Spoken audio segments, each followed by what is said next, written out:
bloodletting activity gipahigayon. Ani report ni K5 Jezebel Barbecho.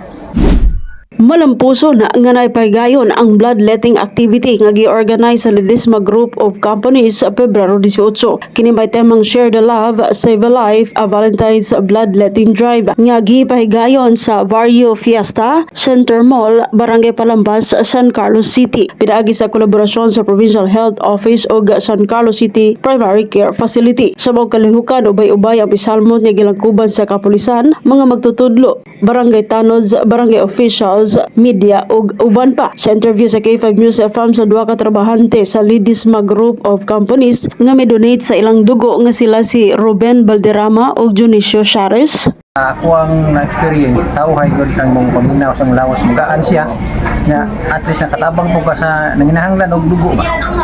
Kay ika tabang po sa uban nga dili maka-afford og makakuwag dugo nga siyempre mahal man na siya. Napod siya makalibre ang uban ba sa pag-donate. Pila nakaka-donate, sir? First time pa gid na. First time pa. Testing nga to bag pwede ba kita nakapasa ta sa screening. Okay man. Wala po ka call ba ay, sir? Wala ako. Okay na jud kay. Sakit programa ya.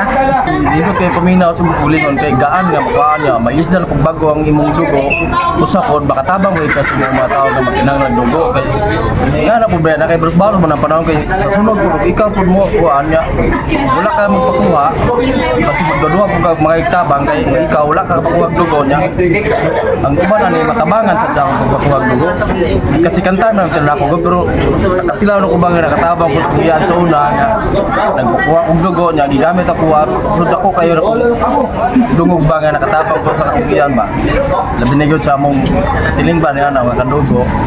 Mitambong sa mong kalihukan ang anak nga babae ni Congressman Jules Ledesma nga si Ina Ledesma. Tungod sa kakulang sa supply sa dugo sa mga tambalanan sa Negros Occidental, nag-organisar ang Ledesma Group of Companies sa mao nga bloodletting activity aron na makatabag sa nagkinahanglan. Kini si K5 Jezebel Barbecho para sa Kampeon nga Balita, Serbisyo Publiko ug Kalingawan sa Negros. K5 News FM. Para sa uban pang mga balita, tutok lang sa DYGM K5 News FM San Carlos 95.7. Ako si K5, Pamela Perater, maayong adlaw.